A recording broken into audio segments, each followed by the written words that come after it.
Steven, guess where I am right now? Do do do do do do do do do do do do. Yep, Harlem Globetrotters with the X100 VI. I'm taking some photos out here for the review. It's a real world review. And they just asked me to play. And I was like, sure, I'll play. Are you just saying that because I have an afro? Steven, since you've been gone, I can't breathe for the first time. Dude, I shot a lot of things while you were away. One of the main things that I did was take the Fuji all over the place, from Philly to New York to bowling to where else did I go? Oh, the Harlem Globetrotters. Yeah, just like the voicemail said, I got to be a part of the Harlem Globetrotters because I got an afro and I fit in as the token white guy. You know, it's like, here, throw this guy the ball. He's Jewish and white and short. He's totally perfect for a basketball game. So you are now a Fuji shooter is what you're saying? I leave for 1 week and this is what happens? I'm going to say no to the Fuji shooter thing, Steven, but that's weird. In this episode, we're going to go over kind of like a sneak peek of what the review might be. Just, you're going to ask me a bunch of questions about using it. You got to see the pictures that I took, and we'll talk about that. We're going to go into detail on that. We're going to talk about Instagram and Facebook going down, you being back from your trip because you were away in Disney with your family. And anybody that's been listening to the podcast know that there was a question about your little baby and how they would be on an airplane. Ugh. So we'll talk about all of that. I shot with Viltrox lenses. Man, and you're using cheap lenses too? Who yeah, are you? I had a revelation, and we'll talk about that before the end of this show. But the first thing that I do want to talk about, there's also Sony rumors, and there's Canon rumors that we're going to be talking about the gear. So we do have a pretty action-packed filled show. And the first thing that I do want to lead into is, if we do get this onto the YouTubes for the YouTube podcasting platform, which is a whole new thing that YouTube has opened up to do, then welcome to all the new people listening in the YouTube sphere. For those that don't know, this is called Frono's Photo RAWtalk. It's had many iterations over the years. Oh, yeah. I started podcasting in like late 2010, 2011 or so. And yeah, right around there. And it's taken many different forms, from just being me, or actually when it first started, I had Leora, this girl, and I had Steven on as a guest. I had a couple of other guests. And then guest number two, I believe. And it was more difficult to have guests. And so I just got into doing the thing basically myself. And then when we got to my first loft, it took on a whole different approach with video podcasting. We had a bunch of different sidekicks throughout the years. And this is episode 92 of the rejuvenated RAWtalk that Steven and I started 92 weeks ago. Actually, probably 93 or 94 weeks ago. Yep. Because we're like, look, we talk on the phone for like an hour a day, and we might as well record what we're talking about and put it back up and have it less light, a much lighter lift than it used to be. And I think people enjoy it. So if you're new on the YouTube sphere for listening to our podcast, please leave us a comment down below. This is the kind of one of the only places we'll be able to see comments and feedback from the show, whether people like it or hate it, which is always a possibility. But if you do want to listen to it on the go, you could obviously listen to it through YouTube or wherever you get your podcasts. And if you've been listening for a while, thank you for listening for a while. And that's it. Here's Steven to say hi. Hi, and we do have a text line that you guys can always text in each week. That's kind of how we're getting our feedback right now. If you want to give them that lovely number, Jared, that you always have ready. I memorized it. 313-710-9729. As you're holding up a piece of paper. Is 313-710-9729. That is a text line that I do answer. Steven answers as well when we get a chance. It's the easiest place for us to interact with you because there's a couple thousand people on the text line versus a million people on the YouTube, so we don't see all of the comments. We do our best to try and wish you a happy birthday on your birthday. It is me, not Robot Jared, and I do try to wish people a happy birthday. I'm just dreading the comment section on episode 1 of YouTube. Whatever. We don't make videos for the people who comment. Where's the video? Why aren't you guys doing video? We're just doing this real quick, a couple hours each week and put it up and it's done. It's just quick and easy. I just can't believe we've been doing this for 10 years now, right? Me and you in general, several different iterations, like you said. But like the name implies, Raw Talk, this is a very raw show. We kind of go everywhere from, talking about our personal lives. I'll be talking about Disney later on in this show, to tech specs, to new camera, new gear, reviews, whatever it may be. So it's a little bit of everything, and I hope you guys do enjoy it as much as we do recording it. Yeah. I like talking about this stuff, and that's the raw talk aspect of it, is that we talk about what we want to talk about. Uncensored. Some people, yes. I wonder if I should curse less on the YouTubes, but some people are going to like it. Some people aren't going to like it. That's just how it is.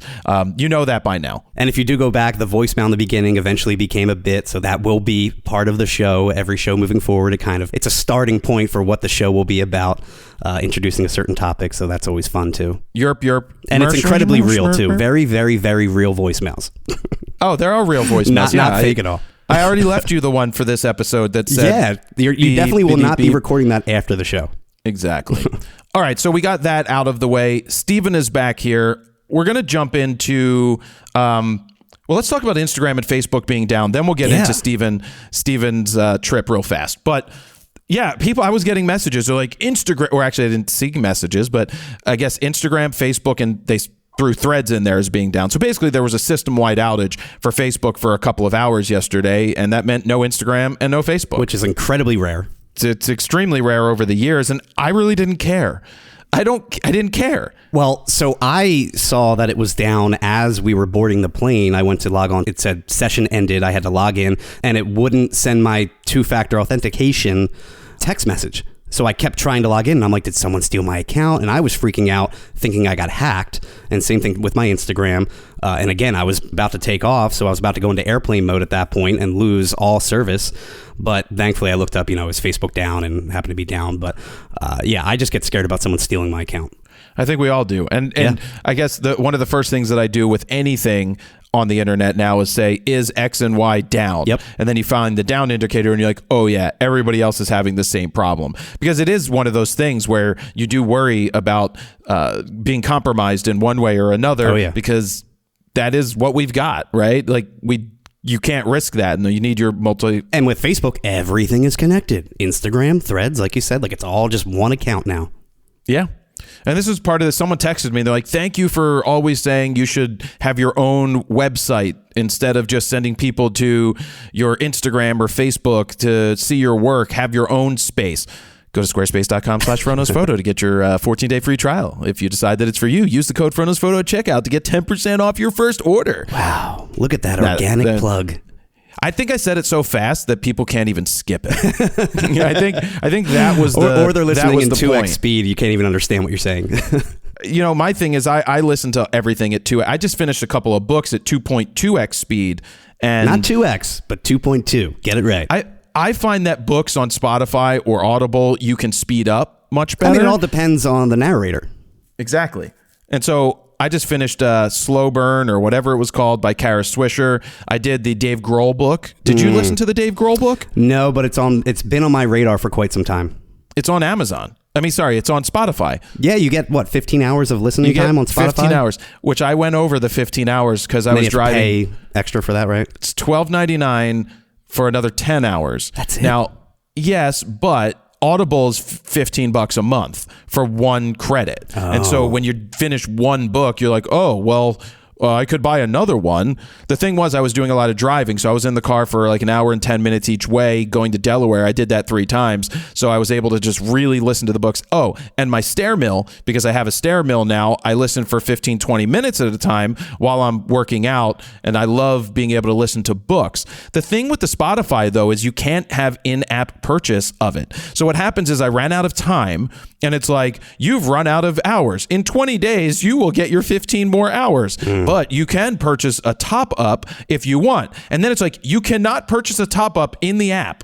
I'm like, why would you word it that way? It should say, to purchase a top-up, please go to, and so you have to go to the website. The reason is they don't want to give Apple 30% of every sale. And so that's why Apple just got fined $2 billion or something in the EU for unfair practices.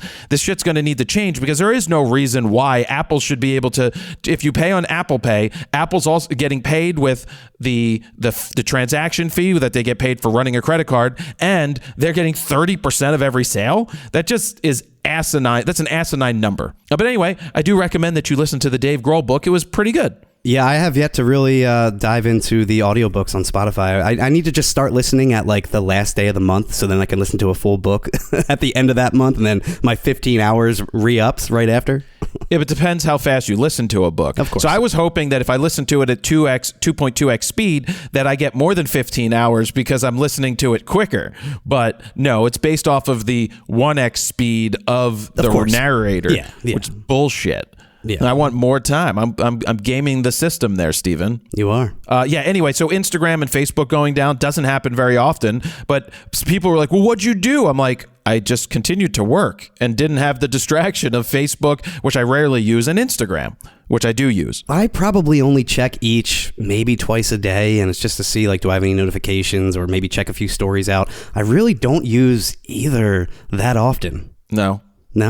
Anyway. I feel like you're always on it, though. I am. I'm always doing something on it, and except for when I'm working. Like when I'm fully focused out of the studio. Yeah, but you're still always checking your phone.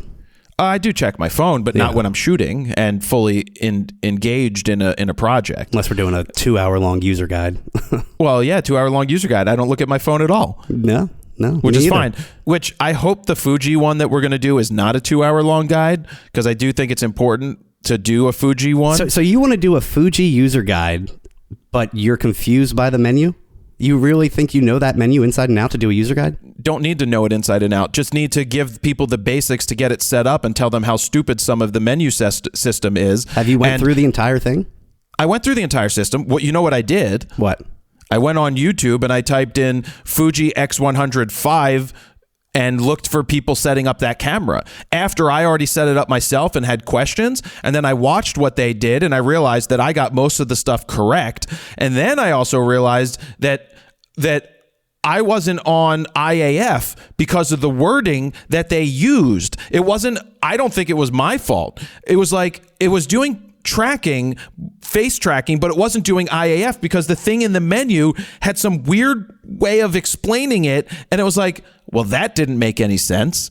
And that's the thing, is like some of the stuff just doesn't make sense in that camera. It's like how Canon says enable under IAF, even though that means it's enabled, but it says enable as if like, wait, is it not enabled yet? I have to hit enable to enable it? But it's actually confusing. It is enabled. It should be on or off. Basically, yeah. Not enable or add disable. a D on the end of it. Make it enabled. Oh, yeah. Yeah, it was just super confusing. So, and no, there's always the people that use the Fuji like, you don't know it. Or the menu system isn't hard. No, the worst menu system around is Sony. The Sony menu runs so deep and it's so difficult to find things. It's incredibly organized now compared to what it was before. I do think it's finally the way it should be, but there are so many submenus after submenu after submenu to go through. That's why these user guides, when we do like the A7C or A7CR, are like 2 hours long and it takes like 4 hours to record them because they're just never ending. Yet they do have a ton of options in that menu system where I feel like Canon gives you the bare minimum. Nikon's pretty good. I think they give you a lot of options to choose from. I think they're one of the best. There's actually less options. You just scroll down. It's been the same. If you go back to my D1s, it's basically the same layout. And the fact that they now have the toggle on and off option, you don't need to even go into that menu item to turn it on or off. You just simply toggle it as you're scrolling down, which is great. Yeah. So yeah, the Fuji has been a thing to use, and we'll talk about that coming up. But let's get to your trip. How was your trip? The people want to know, how did your baby react? I know everybody wants to know. Everybody wants to know how the trip went. I will say, in general, traveling with an infant just sucks. I mean, that's expected, obviously. So you're not taking any more vacations this year? No, I still am. It's just we won't be flying. Like, we're going local end of June to Ocean City, down the shore, as we call it, in the Northeast. And then just Christmas vacation, just staycation for the most part at the end of the year. But no more flying for the foreseeable future, thankfully. But how'd she do? So we had to travel like with the car seat, the stroller, all of that. That was one of the biggest pain in the ass parts of traveling, is just having so many extra suitcases for her, extra, big strollers, big everything. Did you consider flying private, Steven? Oh, $50,000 trip? No problem. Do it. No way. They let us check all of that, thankfully, because of my platinum status with American Airlines, yes. But she was great on the plane. Little fussy here and there. She refused to nap. The key was to feed her during the takeoff to basically encourage her ears popping, so she's swallowing. Your wife she was breastfeeding her while they were taking off? We fed her formula. Oh. A little fussy here and there, but yeah, basically she was quiet for the most part. When she got real bad, we would just put on Miss Rachel and kind of shut her up for an hour. But overall, yeah, she did great on the plane. If anything, it was more of the 2-year-olds, 3-year-olds that were the ones being loud on the plane while she was pretty quiet. So the thing is, you're literally going to Disney. If anybody is on a plane, an adult is going to be an asshole over kids on a plane going to Orlando. It's like, get over it. Because someone texted in, Steven. They said that you should not be flying with your newborn. Oh, that I is saw that disrespectful text. to I saw others. them saying that I should drive down. Are you insane? Did I reply to them? I don't know. I didn't reply because I was going to leave a real nasty comment. And I'm like, you know what? I'm just going to let it be. Yeah, it's this not guy worth has it. But no idea what he's talking about. They left a comment, said you should drive. It's like, I think I may have replied, like, 24-hour drive? No. Get on the airplane. People deal with kids all the time. They're either going to cry to Disney, or they're not. A flight to Orlando. 99% of people on that flight are going to Disney. There's kids galore. Like, what? 2-hour flight. It's not a 6-hour flight or a red eye or something. We've said this before. Like, it's not a big deal if there's a screaming baby for an hour. If people are all wearing headphones, noise canceling half of them. No one's trying to sleep during a midday flight. Anyway, don't even get me started. I was going to go off on that guy, and I'm like, you know what? I'm just going to let it be. I'm going to let it be. Woosa. Yeah, you let it be, and it was just yes, no. You should not burden yourself with 24 hours of driving. But how was the park? Well, before we get into the park, I will say we didn't stay on property. We rented a house, which was definitely clutch. Big place. It slept like 20 people because I didn't just go with me, my wife, and my daughter. I went with my family. So there was about 16 of us staying in this house, a bunch of toddlers running around. It was great. It was a good time. They had a movie theater room, king-size beds in every single room with their own private bathroom, an enclosed pool. But night one, Hannah decided to basically be up all night for the most part. It's a new environment. She was sleep deprived, didn't nap all day. The plane must have threw her off, crying most of the time. So it was really rough getting her to bed that first night. But after that, it was fine the rest of the week. Also, car rental. We rented a car. We didn't deal with any of the buses. That was huge, because there was no way I was breaking down a stroller every time I was getting on a bus and then standing for 30 minutes, having to go back to the resort or wherever we were staying. I don't know how people do that. If they're on their feet all day in the parks with kids and then have to stand on the bus and wait another 30, 45 minutes to get home while their kids are like crying and screaming. I know the solution, it's rough. Steven. The solution is simple. No, don't go to Disney. I was waiting for that. That's the solution. Yeah, we had to do the bus one time because there was a dinner reservation in one of the campgrounds. So we had to park and then take the bus to the back of the campground. And it was just a 20-minute ride of us just like standing up, holding Hannah and waiting. And, kids are screaming on the bus. And it's just like, I'm so thankful that I rented a car for this week. Some cons to the trip, though. Day one, sunburn. That was fun. You always get sunburnt. And my daughter also had a blowout the first day of the trip, Animal Kingdom. So we had her all dressed up, cute and everything, in her Disney-themed onesie. And we pull up and go to take her out, and she just blew up everywhere. All over the car seat, all over herself, all over us. That was not fun at all. I'm glad you talk about that, because people love hearing about that. Because this is why you don't go to Disney. No, this is the reality of traveling with an infant. Any vacation. This is the reality of traveling with another human being that's 6 months old. Some pros to the trip, though, I will say regarding, having a 6-month-old. They did have baby care centers at each park. We could change her, feed her. We could even buy extra diapers, or if she did blow up in her onesie, I could have bought another onesie there. Thankfully, we brought a change of clothes, so that wasn't really needed. We did make it every day from 9 a.m. to 7 p.m. until her bedtime, and then went home and she slept and was great. She napped throughout the day, went on a couple rides. We did It's a Small World, the Ratatouille Remy ride, Winnie the Pooh, Pirates of the Caribbean, Little Mermaid, a bunch of little rides that she could easily just be held on. She loved the characters. That's really what made the trip. Seeing her face light up every time Goofy or somebody came up and said hi to her, Mickey Mouse. And beautiful weather all week. It was mid-70s, breezy. You know me, how I do in the heat. I'm a sweaty guy, and thankfully it was great all week. It rained for like 30 minutes, was dry all week. So we had no issues there. All in all, I need a vacation from my vacation. That's what it comes down to. But I just wish we had more extra days off. We only took 2 days off from the parks, and that was a little rough. I wish we had more leisurely days to kind of chill and rest and hang out at the pool or something like that. So how did photography play into it at the park this time around? So cameras, Disney has an unlimited photo option. It's called their Photo Pass. I think it's $185. They're sponsored by Nikon, which is why we got to go on that Nikon trip to Disney during the Z6 launch back in 2019. Ironically, they don't use any newer mirrorless cameras. It's quite the opposite. Most were using like D7100s.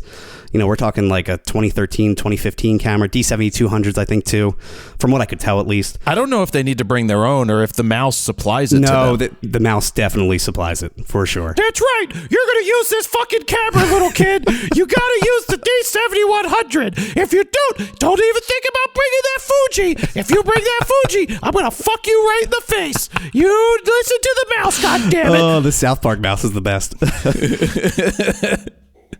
No, sorry, wait, hold on, Steven. That wasn't Mickey Mouse. That was Steamboat Willie Mouse from back in the day that we're allowed to parody now. It's out of public That's domain. Right. I'm the racist mouse. Oh, Jesus. But always on the steamboat. Always direct hard flash, though, because there's always shadowy areas. So, like, the pictures are never that flattering. It looked like they had basic kit lenses on, from what I can tell, with a filter of some sort. I assume a polarizer to really make the sky pop. Oh, yeah. Not that I expected much more, There's probably well over 50 photo stops at each park. Steven walks up. It's like, do you know who I am? Are you shooting raw? I did not question anybody. I didn't pull a Jared Polin and start talking about photography. Dude, I'm not talking to those people about that stuff. I could see you being like, oh, I see you're using a Nikon D7200. No. Why not using a D6? Why not using a Z9? This is what the mouse gives me. I will say they had one photo stop that had a 360-degree camera, which I thought was interesting. Although it definitely is an old school, probably 10-year-old 360 camera, because it was one of those manually spheric ones that had separate lenses, and they had to stitch it all together in post. But that was cool. But there's only one stop. I think it was Magic Kingdom had one of those, and it was only open for a limited time. They don't really advertise it, but it's near the castle. If you do end up going to Disney, it's pretty cool to take a photo like that, because it's a tiny world look, basically. I brought an R6 with me with a fixed... Did you ask to take that R6? This is one that I have at home that Nicole uses. The 35... You took an R6 without telling me? I told you months ago, dude. That's where that went? We have multiple R6s. I know, I don't remember it, so it's cool. Because I tell you these things and you just don't listen half the time. I do listen. There's just something wrong with my brain. I brought an R6, and all we had was a fixed 35, that 1.8 kind of kit lens, and I was like, whatever. That's where it went? I'm not running to work. I'm not going to go and get an R5 and a 24-72-8. I didn't have time because I was working on videos all weekend trying to finish before we left, and I just had no time to grab any extra gear, and I wasn't bringing my 5D Mark IV, if anyone wants to purchase that, by the way. I do wish I brought an RX100. I wish I had a tiny camera that I could put in my pocket. I brought that before. I think the RX100 Mark VI I brought last Disney trip. It was great because the R6 I just never took out. I had it in the stroller half the time, and there was no need for it. I just felt like I could just take my phone and take a picture, and it was fine. It was good enough. You know what you should have taken? What? Fuji X100. Honestly, if you weren't using it, that would have been a perfect trip to bring a camera like that. But it's also still a little too bulky to kind of fit in your pocket. I wanted something small and compact and have a decent range like that. Again, that RX100 is 24-70. It's got the built-in ND filters. They're always clutch. I think they're due for a new one at this point. They are, definitely. I'm hopping on an airplane this afternoon. Yes. Decided last minute to fly out to Phoenix, Arizona to this bowling thing that we're filming. And so I'm going to be hopping out there, taking my bag, taking my R3s, shooting second camera for video. But the one thing I will do that I did do the last time I was doing some bowling stuff is I flip back into taking stills, because I really need to capture stills when I have the ability. When video isn't needed, like during an interview, we have 3 cameras set up anyway. There's already 2 angles and a behind the scenes angle. I'm just going to take some stills at that point because I want to capture some stills. I mean, isn't that the point? That's why you're bringing like a hybrid camera, like an R3 and not a cinema focused camera, that you can easily flip back and forth. You could do that with the R5C, right? You could do that. It's one of the reasons that I use the R3 is but the R5C also takes like 9 seconds to switch back to still photo mode. It does take a while.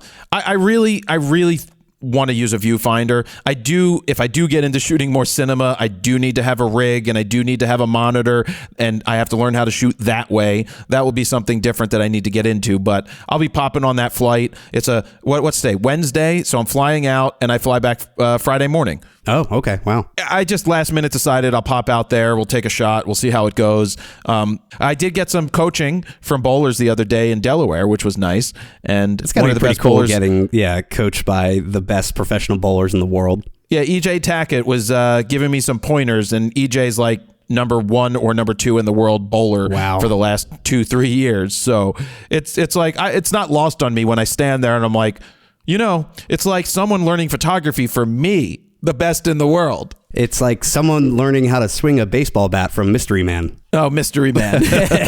Making fun of Mystery Man's swing. It's funny. I bust his balls, make fun of the guy with one of the greatest left-handed swings in the history of baseball, and he's trying to defend his swing to me. And I'm like, Junior, I'm just fucking with you. It's funny. I love him. He's so much fun to hang out with. He's a good time. Good people. So now that that's all out of the way, let's get into some of the news. Let's get into some of the gear. Let's hit you with the Fuji stuff if that's what you've been waiting for. I've used it extensively, real world review style in the real world. Unlike, we'll just call him out, Kai Wang, who gets handed a camera for about 12 seconds and literally in the first part of the video says, "Don't even question this, just go out and buy it," which is not really what you should be saying to people that like, just go out and buy this camera because you want it. There's what it comes down to is there's certain types of people that want this camera. There's the fashion statement people that want it because it looks cool and they set it in auto and they just take pictures. I think that's a waste, but good on Fuji for getting the Instagrammers, the TikTokers, and that whole sphere of influencer world to say that this is the greatest camera you could ever have. I mean, it's a sexy looking camera. Let's just say that. It's a sexy looking camera. It does fit in your pocket. That's what it has going for it versus a Q3, other than the $6,000 price tag of a Q3. Does it really fit in your pocket though? It absolutely fits. Well, in my jacket pocket. Lens? Oh yeah, I'm talking about a jeans pocket or something. No, this is not fitting in your jeans pocket, but it fits in my hoodie pocket without a problem.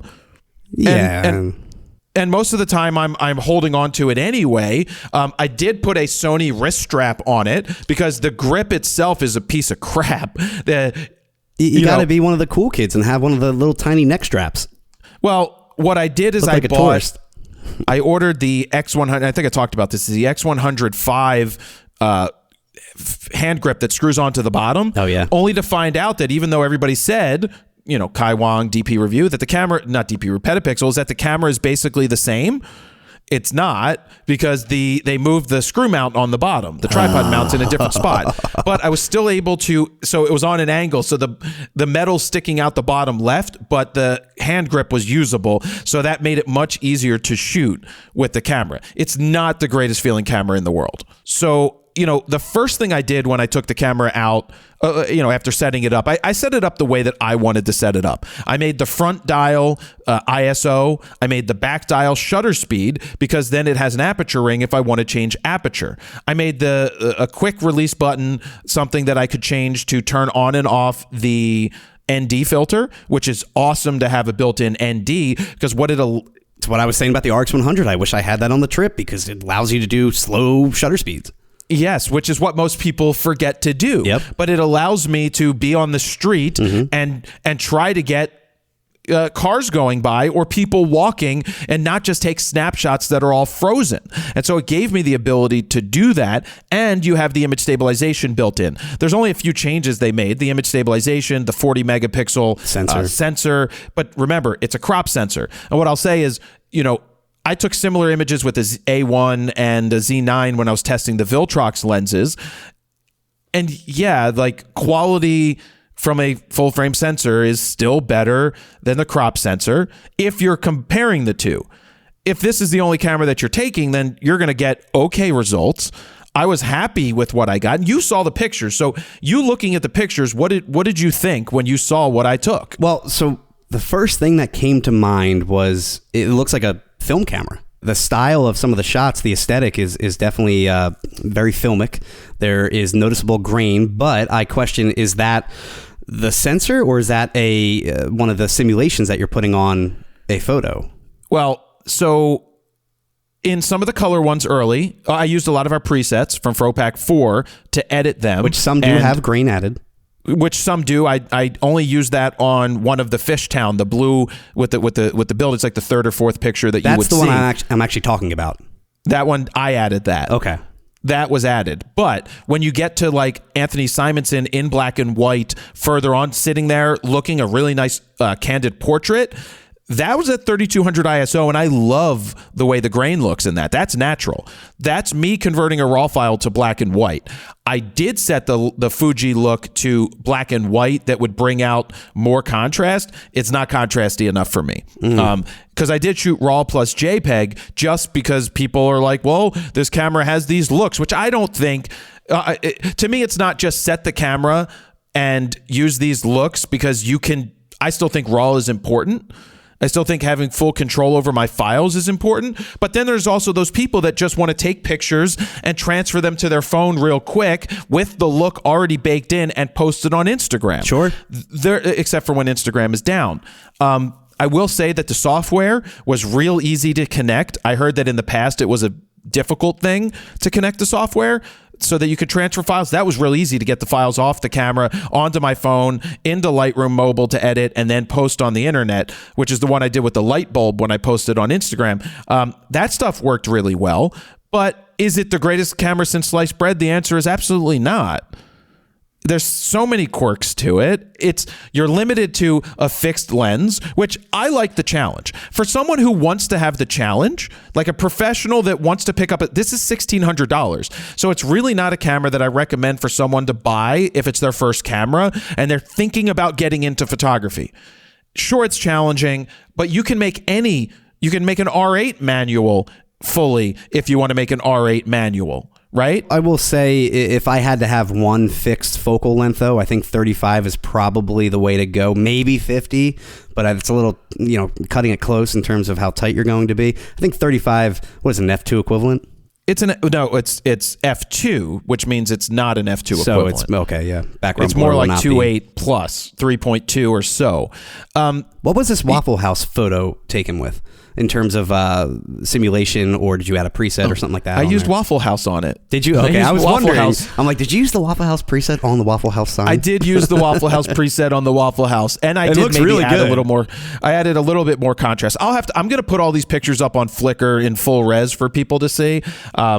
Either before, or maybe they're up there now. You could just look at Jared Polin on Flickr. I think I still use Flickr because why not? How high did you end up pushing it in terms of ISO? So the one where the guy's giving me the middle finger, that's 8,000 ISO, and it looks great. Perfectly usable when I tweaked it. Remember, I'm shooting RAW, so I turn off all the high ISO noise reduction. I make sure the camera doesn't bake any of that in, because other people that will shoot at 8,000 are not going to get the same results that I'm going to get at 8,000 because I'm taking full control of the camera. I encourage the noise when you're shooting that high. I like the way that the grain structure looks in those files. Yeah. I think it looks great. I think it's perfectly fine. The autofocus is questionable. It's still not perfect. There's times where it's ear focused, but at the end of the day, looking at the images without pixel peeping and posting on social or even printing, no one's gonna know. So what'd you think overall of the set that I shared? I personally really like the portraits of Adam Lerner. I think some of them are really well done. Those would be in New York City, either on the subway or standing outside or at lunch that we had, just for painting a picture for people. I mean, like I said earlier, it's a very filmic look, and I don't know again if it was a preset applied or what. I also really like the black and white one of him in front of the moving train. That is a nice blur in the background, mimicking like ND a panning filter. shot. Yeah, the ND filter with IBIS. I mean, that's clutch. You can shoot at such a slow shutter speed and have photos like that. You want to know something weird? What? You turn the camera off. Do you know what it says? IBIS locked or something? Sensor cleaning. But it's a fixed lens, right? Yeah. It's actually like fixed on the body. Yeah. And it says sensor cleaning. So it's just like someone told me that, well, they took the same menus basically from one of those XT5s or X100 or X whatever that has IBIS. So it's just a weird quirk that it says sensor cleaning. If you have dust in there, that's because it got China dust in there, because that's where they're making them. Rumor has it that they've pre-sold 500,000. So where are they getting these numbers from, by the way? I don't know. Because I'm hearing these rumors too, but that's just an insane amount of units being sold. It is. It would take them 3 years to do it, because they can only do like a certain number a year. I just would love to know the truth behind those numbers. If it actually is 500,000 units, I mean, that's just mind blowing. That's it. And they said that's in China alone. But I do have inside sources at a large camera store that asked me, why do you think our sales are off the charts for this? And I'm like, I just think people think that this is one of the coolest cameras ever. So they kind of confirmed high sales units. Well, that was in the United States, but they said the pre-orders were off the charts. So 500, what's a $1,600 camera, right? That'd be almost $1 billion in sales. Yeah. I don't know how legitimate, but when you think of China, it's hard to say that you would sell 500,000 cameras anywhere, especially pre-sale. Even over the lifetime of a camera. Well, correct. What someone told me is that it might be that they did a raffle for the rights for a chance to buy it, and 500,000 people put their name in for the chance to buy it, which means who knows how many, could have been 1,000. Yeah, that's way different. And 500,000 people. So I think that Fuji will keep let people run with that rumor and run with that narrative that it's selling like hotcakes. Great for them, yeah. But I'm just curious because people are like, should I get it? They want to know what I have to say. As someone who's not generally a Fuji shooter, what do I have to say? Well, first of all, what are you calling it? The VI or the 6? It's the 6. It's the 6. Because they called it the X100 V before, right? Not the 5. Well, yes, that one was the V. I don't know why. That's what I mean. Like, is it the VI now? This one's the 6. Okay. It's a quirky camera, but if you're a photographer who knows what you're doing, like, I don't recommend someone buying this to shoot in auto. If you're going to put this in auto, you might as well just get I mean, if you want to spend $1,600 and shoot an auto because you want a fashion statement. Yeah, but aperture priority isn't a terrible auto mode to be in for something like that. It isn't, but I couldn't even figure out which mode is aperture priority on this camera. Isn't there just a dial on top? Yeah, it says A, but I put it into T. So T basically is I can control shutter speed, aperture, and ISO myself. And I couldn't use the hybrid viewfinder. I didn't find that it was good because it's not centered, because it's off to the side. Rangefinder. It's like a rangefinder. Yeah. And so I think the hybrid viewfinder is awesome. I think it's a really cool feature. I just found that I wanted to use a viewfinder, the EVF myself. Yeah. But, I also set it to one shot. So I only took one picture every time I shot. I didn't want to shoot 20. Make it count. Yeah. I wanted to feel the moment and capture it. That's why in the Harlem Globetrotters photos, when you see a guy going up for a layup or a slam dunk, I took one shot. I had to get the anticipation and the action down, and that's what I ended up doing. I used it that way. Like, I don't think everybody's going to do that. Does it make you want to shoot film at all? Because no. it's a similar process, yet you have to literally process the film after the fact. No, I think this is a great alternative to having a film camera personally. But I think you can get away with any camera that if you want to challenge yourself, of course, yeah. You can take any camera and you can set it where you shoot manual, you take it to one shot, and that's I find it hard to recommend this for someone starting out. I think that it's not the camera that you should look for if you're looking to grow as a photographer. This is a closed system. As soon as this camera is dead to you, it's dead to you. It's a second camera, in my opinion. It's more of a, hey, let's mess around, play around. It's let's take it to Disney World camera. Let's walk around with some friends camera. That, in my opinion, is this type of camera. That's what this is made for, not your daily driver shooting every single thing. I don't know. I'm not a fan of having limited focal lengths, like just a 35 fixed, and that's it. I would have liked to have gone wider a few times. I like the option of having that option of being wider, being tighter, whatever it may be, or just multiple different primes that I can choose. Like an 85 is always nice. But I'm not saying I'm opposed to using a camera like that. It just would be my second camera. Yeah, you're just locked into this. And so as a pro who wants to travel and doesn't want to take an A1 or anything larger, just understand the limitations. But understand it's a fun challenge to go out and use your brain to take pictures the way that I used it. I don't want to shoot 20 frames a second. I don't want to shoot 11 frames mechanical, right? Or the electronic at 20. And I left it in mechanical shutter. I didn't use the electronic shutter at all. I used it the way that I felt that it would make it fun for me, and it was a challenge. But you saw what I ended up doing at bowling is I laid on the floor a lot, and I got between people's legs to shoot between those, or under the tables, finding different angles. Like, for me, that was the challenge. And the other people were like, "Oh, you didn't break out the big guns today?" They're like, "What is that Look at this thing? Tiny camera. I might as well just shoot with my iPhone." Basically, people, but then there was a woman who was like, "What is that? I like how that looks. Could I use that? Like, or would I?" I'm like, "It's $1,600." She's like, "Oh, I might look into that camera," and because there's the people that like the look. And when you're that sub 2,000, I think when it's over $2,000 is when people start to question, like, that's real expensive. $1,600, you could still get away with having that as a second camera because there's no lenses to be purchased as well. It's just that, and that's it. I think it's too expensive for I'm just what saying, it is. as a second camera, it's not buying a whole nother $4,000 camera. I just wish they got rid of bells and whistles. Don't need 6K video. And I just... Well, on the flip side, though, if it is your sole camera, then I do want all that. Yeah, it shouldn't be your sole camera. I'm just going to tell you that right now. Sure. It's too limiting at 35 millimeters to be an all-around your only thing. I think a pro that wants to travel and wants something they can put in their pocket without taking something bigger, you take this to Paris, you're going to get a good photo story if you know what you're doing. If you don't know what you're doing, your pictures are going to look like shit and look like snapshots because you don't know what you're doing. It always comes back to the fundamentals of photography, and if you don't get the fundamentals, you're not going to get the good pictures regardless of what you use. So I do have to film the review for this.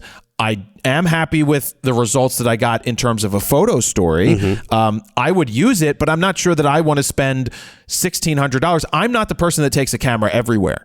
I'm just not. I'm the same. Honestly, I rarely take a camera anywhere because I feel like I'm working half the time when I do take a camera because I'm surrounded by cameras most of the time at work. It's tough. I like shooting. Like if I go to a concert, I want to take my real camera. Like if I go to Paris, I want to take a real camera. Well, I could do this because there's a lot more options and a lot more flexibility with those separate set of glass and all of that.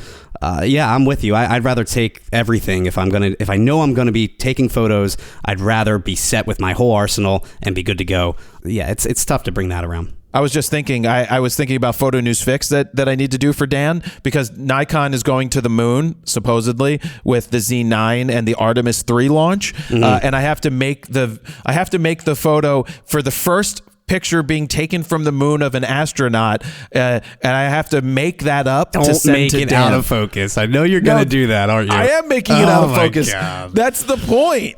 And you wonder why the Nikon fans hate you. It's a joke. Yeah, but you hit hard on that joke for years. I did, and it's kind of true. It's still kind of true. It's a deep joke, but I'm like, here's the first picture that's coming back from the moon, and it's going to be an astronaut out of focus. Terrible. Because it's back focused on Earth. I didn't mean to back focus on Earth. Planet AF. yeah, it's got Planet AF, not IAF wouldn't be good on the moon. Let me jump in here real quick with some breaking news that happened after Steven and I recorded our RAWtalk podcast, because I'm actually away in Phoenix, Arizona on a photo shoot right now. But last night, Nikon acquired Red Cinema cameras. That is a huge undertaking right there. That instantly skyrockets Nikon up into the cinema world where they haven't ever been before, and puts them into direct competition, even more so in the cinema world, with Canon and Sony. So that is huge news. We'll talk more about it on next week's RAWtalk when we get more information about it. But for now, enjoy the rest of this podcast. Now, speaking of Nikon, real quick, would you rather have a ZF versus a Fuji X100 VI? So, well, a ZF is a full frame camera, which is it's big full and frame, bulky. and you can change lenses. It's just big and bulky, And it's $2,000. It's not that much more, yet you have to supply lenses. Yeah, if I had to choose between the two, And their kit lens is what, a 40 f2 or something? That's a pretty nice sweet spot. I'll take a full frame camera any day of the week over a camera like this, but I don't think it has built-in ND, so it doesn't have that. The Fuji is fine to carry around. It's just, what I'll tell you is, when I took it to the bowling center and I tested out those Viltrox lenses, I had a Z9 because we might as well just talk about that now. The Viltrox lenses are Chinese. These are Chinese lenses. There's Samyang, there's Rokinon, which is Samyang. Same company, yeah. Same company, but they still sell both. I don't know why. Yeah. I don't get it. There's Laowa, who's making, I have their 10-2.8 for the Nikon here that needs to get tested out. We have their microscopic lenses too, right? The telescope, the probe lenses. Sorry, we got the microscopic one and we got the probe, which I've never used, and they're not happy about that. But we need to do that at Lego World at your dad's house for both of, or for one of them. Yep. But I got to the point where I'm like, you know what? I got to try these Chinese lenses. I can't talk shit on them unless I actually try them. Yeah. And when I put the 35 onto the Nikon, I was like, it autofocuses, and it doesn't feel like it's missing focus or slow or hunting. It just felt like the focus was working. Good. When I put the 85 onto the A1, the 85 1.8 just felt better on the A1 than the 35 1.8 did on the Nikon. And I don't know if that comes down to focus, because the A1 focuses better than the Z9. And that's, it's hard to determine, is it the focus or is it the camera or is it the Viltrox lens? But I did get some nice pictures with the 35 1.8. That's only a $400 lens? Yes. And where I was going with that is, I was shooting the Fuji. And it autofocuses? Wow. Yes. I was shooting the Fuji at bowling, and I went from my eye up to that electronic viewfinder to using the Z9 and the A1, and I was like, oh, it's like a whole new world. So what questions do you have about me using the Viltroxes? For me, it's autofocus, but you just kind of answered that. I just can't believe... I know nothing about Viltrox. Let me just throw that out there. I am very unfamiliar with their set of lenses or anything about them, really. But the fact that you can buy an 85 1.8 for Sony or Nikon right now with autofocus that you say actually works decently enough for $400, I mean, you could buy a whole set of lenses for like $1,200 and have a 35 and 85, and I'm sure they make others, I assume, right? So they and do. It's a 1.8. It's not like it's like a f4 85 or something. I'll take 1.8 all day. And so that's the reason I decided to use it, because people that like Nikon's 85, Nikon's 35 1.8s, you're talking $800 for these lenses. $700, $800. Are the optics glass, I assume, right? They're not plastic, real shitty, like $50 lenses, like a Nifty 50 or something like that. And it's not great. I'm sure the coatings are next to nothing. Sure. I'm also assuming it's like a 7-bladed aperture or something along. Let me see, actually. I don't care. And that's the thing is, so what I was looking for... 9 aperture blades, actually. What I was looking for is, does it focus, and does it feel like it's missing focus? Can you get the picture is the question at the end of the day. And that's the thing is, I got sharp, usable pictures. Even in some action situations, I felt the 85 focused better, and I can't tell you whether that's because the Sony platform is going to focus better than the Nikon platform, but I was surprised to be able to use it and look at the images and be like, I mean, this is totally usable. No one's going to look at this and be like, did you use the Sony? Did you use the Nikon? And this is coming from the standpoint of someone who is either just getting into photography or someone who wants to just take better pictures and they want faster glass. Think back to 10, 15 years ago when Tamron and Sigma were garbage. Sure. This is... the Viltrox, I don't know from sample to sample to sample how they'll be, but if you have to buy...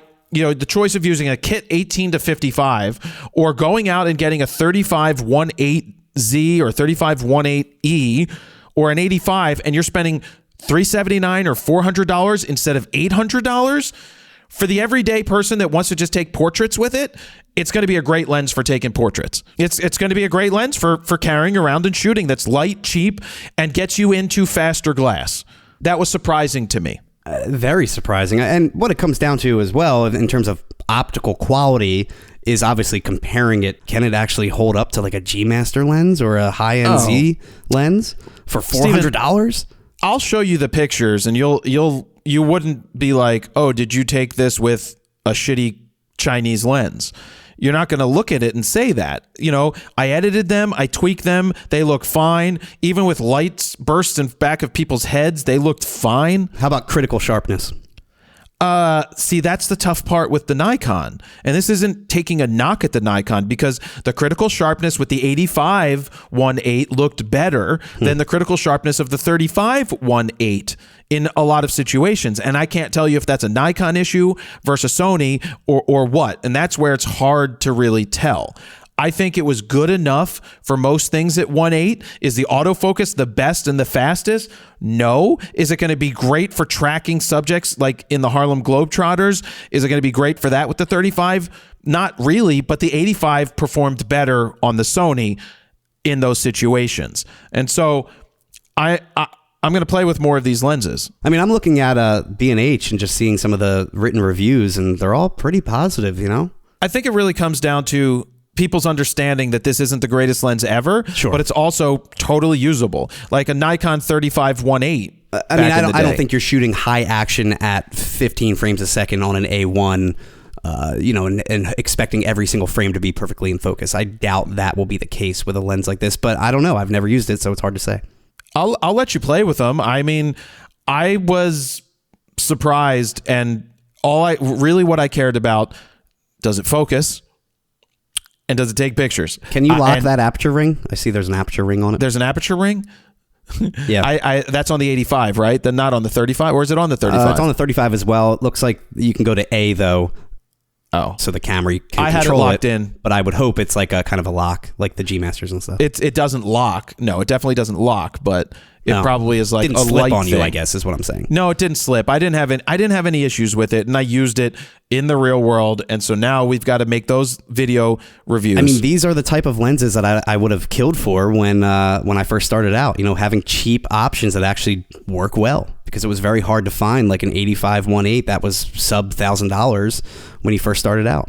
So for the non-everyday shooter, for the person starting out, for the person that's trying to grow, that isn't going to spend $800, I think $400 is reasonable to get that 85-1.8 and get results.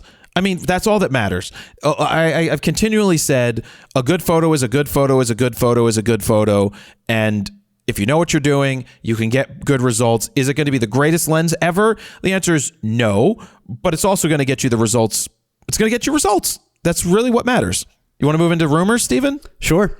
There's a bunch of rumors floating around. There's Sony Alpha rumors. There's the rumor for the Canon. Let's start with the Sony rumor, because you weren't around for this yesterday. Sony Alpha rumors, he said that something revolutionary is going to be announced, and he was premiering a video on YouTube because he was announcing at 12 o'clock what the big, amazing rumor that no one's ever seen before. No one in the history of photography has ever made anything like this. And I sat there and I watched the video, and actually I got tired of watching the video, and I'm like, he probably posted it, and he did post it. And the rumored lens that's revolutionary, by the way, there's never been anything like it, is a 24 to 70 f2. And that would be revolutionary if Canon didn't 6 years ago release a 28 to 70 f2. That was revolutionary. And that's not to downplay a 24-70 f2. If that is what Sony has created, that is a great lens and might have kept me from jumping ship back 2.5-ish plus years ago when I decided to go to the R3 solely because of the 28-70 f2. And we've heard from Sony during our NDA briefings that it's a lot harder to go much wider than longer on a zoom lens, like their 20-70 f4, for example.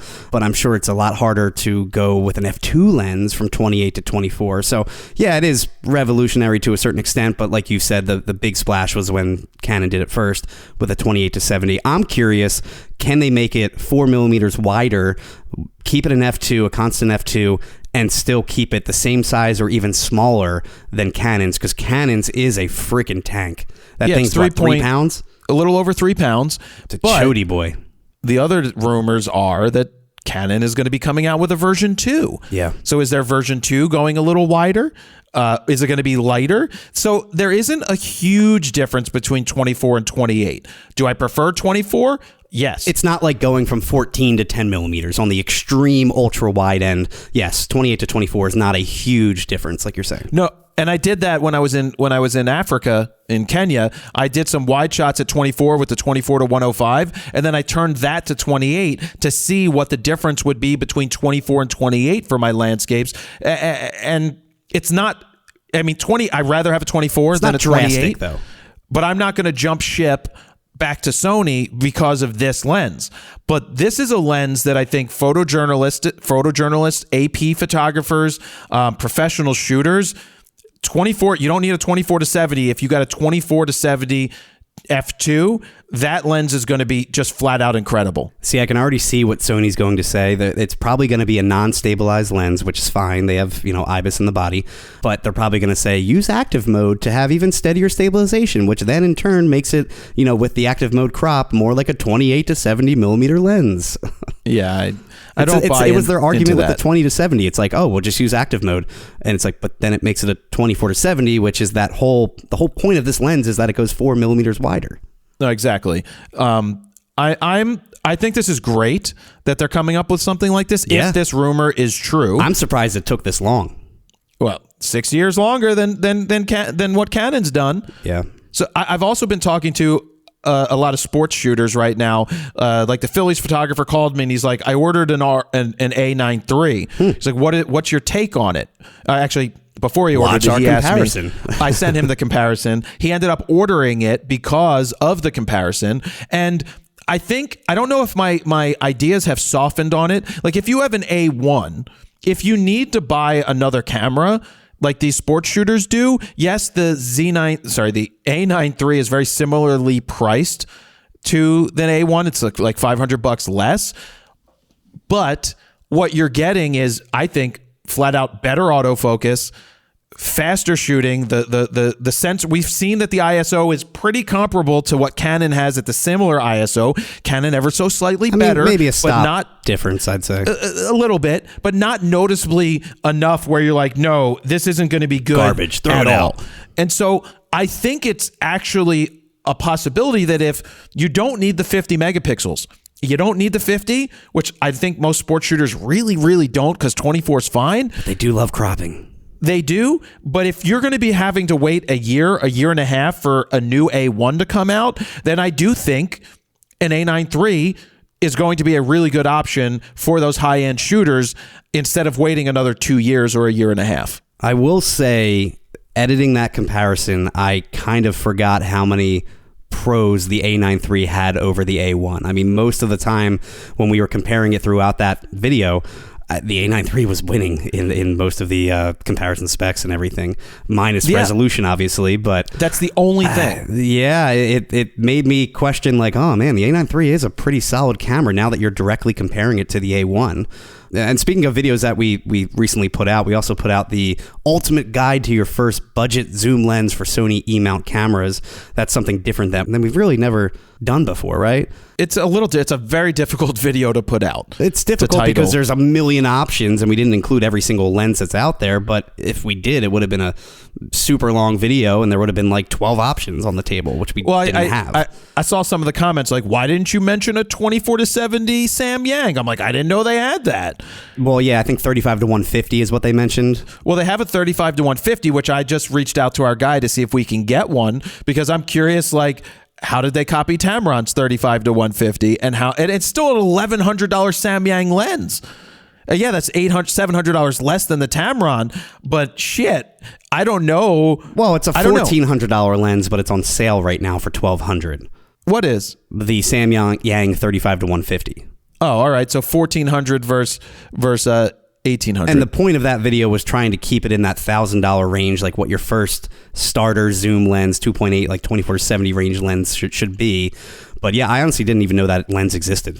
Exactly. But really, the goal of the video, people are like, oh, you should have had the 24 to 105 f4 there. And it's like, well, I actually brought that up too, and we kind of nixed that last minute. And the Zeiss 24 to 70, we nixed that too, because they're both kind of longer in the tooth, lenses. I mean, the 24 to 105 is a great option, but we were, again, trying to keep it to that 2.8 aperture, although we threw in the 20 to 70 f4, mainly based on that range. My goal with the video was to get people into 2.8s. Yeah, exactly. Really. I was just trying to explain, yes, you can get an f4 and save a little bit of money, but for this money, you can get XYZ that's a 2.8. That was my point. And people are like, you forget there's amateurs. And I'm like, yeah, I get it, but you'll thank me for having 2.8 or better. I'm sticking to those guns because you will just get better results over time. We can't include every single lens that has been like ever made. You guys got to realize that. That's the issue, is like, all right, we can only talk about so many lenses at one time. I think we mentioned 8 during that video. There's a lot. Yeah. There's a lot. But what is the Canon rumor that came out today? So the Canon rumor now, they're saying the R5 Mark II specs, and it's not a CR3 rating, but I'm pretty sure it is a CR3 rating. He's just not saying it just yet, because he is saying that he got a lot of these specs from multiple sources. I'm not a source. I don't know anything. No, we don't know anything. We really don't. 45 megapixel BSI CMOS sensor. The original was not backside illuminated, so that is different this time around. Should be better. Hey guys, Steven here, cutting in real quick. Looking back at this Canon Rumors article about the R5 Mark II specs, it looks like they did update it, saying now they believe it'll be a stacked design, so a 45 megapixel BSI CMOS stacked sensor. Just keep that in mind. When we were originally recording this, it did not mention that, and we assumed it was not a stacked sensor. All right, back to the show. 3.2-inch OLED articulating screen. I think that's one of the first OLED screens. I know the viewfinders are typically OLED, but I don't know about the touchscreens. I thought they're just LCD usually. Yeah, I don't see them going to an OLED panel. That just seems to be a waste of money on the back of a camera. And articulating. Granted, a lot of people shoot with the screen these days. I know we don't, but Canon does the screen wrong. I keep telling everybody that the screen off to the side on an angle makes it very difficult to get everything right. Just give me the A7R5 screen on every. Oh no, the A9 III screen. Or is it the same screen? Well, A9 III screen is very similar. Fuji has it right with like the Fuji GFX 100s and do vari angle, both. That's the both. But keep it flat on the back of the screen. Correct. On the back of the camera for my lines purposes. You can do video, rotating it out, and then you can do photos by just tilting it on the back. Yep. They're also saying new Digic processor. I assume it's going to, I don't know what, XI, I guess, for 11. Digic 10X3. Yeah. No mechanical shutter. That is interesting because they're not saying global shutter, but I don't know. I still wish it had, give me the 12 frames a second mechanical just in case. I think I can't see them getting rid of that unless they somehow were able to get the sensor to such a place fast readout like what Nikon that mimics did. A stacked sensor, because they're not saying this is a stacked sensor. It wasn't a stacked sensor to begin with, and I doubt it will be a stacked sensor this time. It needs to have a high enough readout speed to not have crazy jelloing and rolling shutter. Yep. Max burst rate, 60 frames per second. I'm sure there's a caveat there, but that's all they're listing for now. New AI autofocus features. I'm sure it's just a revamped version of dual pixel AF, or maybe it's the rumored quad pixel AF that we've been hearing for years now. Wait, what did we call it? What did we call it in April Fool's Fix? Multi-integrated. It was MILF was the acronym. MILF? It was quad multi-integrated linear focus or something. So it was quad MILF. QMILF. QMILF. Yeah. I called it like QMILF or something. And then what was it? Nikon that had the Pen 1.5 grip, the Pen IS. Pen 1.5. 8K RAW. It already has 8K RAW, so I don't know really. I just think updated focusing, faster shooting, new sensor, 45 megapixels is perfect for that camera. I'm totally cool with 45 megapixels. That's a perfect sweet spot in my opinion. Yeah. No, the R5 is still a solid camera today, and the autofocus is still fantastic on it, but the autofocus of an R8 has surpassed it. And that's crazy. And if this gets the newest technology, it's going to be a pretty solid offering. But overall, looking at these very, very vague specs, I mean, there's not much of a difference than the current R5. I'm sure there will be, but what's listed right now, minus the frame rate and the new processor, it's already got 8K RAW, it's already got 4K 120, although that's not oversampled. It already has great autofocus. 3.2-inch OLED screen's not a huge thing for me. And it already has a 3.2-inch screen, I'm pretty sure, too. Does it have 3.2? I'm pretty sure the R6 Mark II has a 3-inch, and then I think the R5 has a 3.2-inch. Oh, okay. There's so many models out there now, man. It's hard to get specs bezel. like exactly right. I'm going to look it up now, because now I'm curious. When are we getting the R1? That's what I really want is R1. Give me my R1 so I can start. Just do a development announcement so I can start playing with it, because there's a good possibility they'll send it to us, and baseball season's coming up, and everybody's going to want to know. They're going to want to know, Steven. Yeah, 3.2-inch, confirming that on the R5 currently. Oh, okay. It's an LCD, though, not an OLED. Again, not that big of a deal, in my opinion. But yeah, R1 is what we want to see first, and then everything will trickle down from that. But then again, they put out the R5 first, then the R3, so it might be the same time this time around, R5 Mark II, then the R1, which really will have a lot of the new heavy-hitting technology, at least we hope, waiting this long. I mean, they better hit it out of the park. There's a lot coming. There's a lot coming in the photo world, and we're going to be a very along. Interesting year, 2024, with all of these new flagships coming out, or Mark IIs. Yeah, let's see if we get some trips together, Steven. I know. Let's hope see I where don't they get sunburned us. like Disney. Yeah, well, that's on you. Anything else to add to this episode before we wrap it up? No, pretty jam-packed episode. You know, I'm glad to be back. Again, I kind of need a vacation from my vacation. I can't wait till this weekend hits and I can just sit there and do nothing because my feet really, really hurt. I've got to start getting ready to fly. I've got to pack up my Apple Vision Pro, which, oh, by the way, I got the new case. I didn't tell you. It's right here. Look how small it is. Oh, that is, yeah. Yeah. Little square case. It's a little square case. It looks like a GameCube. You're right. But it's a hell of a lot smaller than what Apple was selling. And speaking of the Apple Vision Pro and airplanes, I didn't see anyone, by the way, on both flights. Granted, I'm sure be that guy. They're not buying $3,500 headsets for kids. So I'm going to be that guy. But Steven, even in business today. class, I didn't see anyone rocking an Apple Vision Pro. Lots of iPads, but not the Apple Vision Pro. I guarantee you. And you brought up the line thing too. There's still lines you have to wait in at Disney. I don't know where that came from. The only virtual queue where there's no line is like the new rides, like Tron.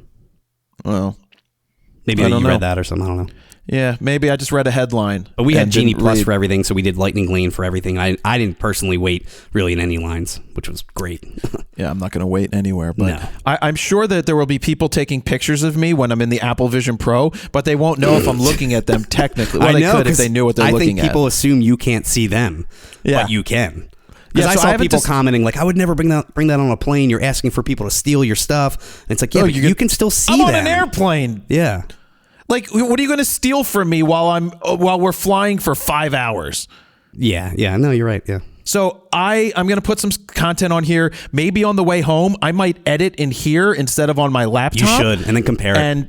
And it just might be, well, not even to compare it, but just the fact that I might be able to edit photos on a bigger screen without having to use the laptop. I mean, just then put them on your actual screen when you get home and see if they look good. Like, is your exposure pretty spot on? Is your saturation too much, too little? You know, do they look like how you would edit on your normal display screen? Because you have that expensive XDR screen, right? I do. And for total transparency, it's been like 2 weeks. I haven't put this thing on in over 2 weeks. Yeah. It's not like I use it, but I think I'm going to use it more for the entertainment and the travel aspect. But when I'm home, I'm not just putting this on just to put it on when I'm at the studio. So let's wrap this bad boy up. This is 92 where we're listening. We're going to figure out all the YouTube stuff. That's going to be a work in progress. But if you are watching over there and you got this far, leave us a comment. Let us know what you think. Do you prefer listening to it on YouTube? Do you prefer listening to it elsewhere? Yeah, I'm curious about that because I personally use Spotify for all my podcasts, and I usually will listen while I'm like cooking dinner or like on the way to work, typically where I don't really need to visually see anything. But I don't know, maybe people will still prefer to put it up on YouTube when they're at work or something like that. And I know some people just like to sit and watch people talk. So we don't have the video on. I mean, we record it on our end for Zoom purposes. We're not in the same room right now, if people are wondering. We're in different states actually right now. Yeah, 2 different states. Yep. Liquid and solid. And Steven's liquid. I'm solid. Steven, I didn't even think about that. That just came out that way. And then I was like, that's a good one. I am in New Jersey. You are in Pennsylvania. Yes, and it sounds great because we record externally to different in Audition, and then Steven puts it all together. Yep. And it sounds like we're sitting next to each other. But let's leave it there. Episode 92. New episodes come out every Friday. Thank you very much for listening. Welcome home. Jared Polin, frontnose.photo.com. See ya. Bye. Bye.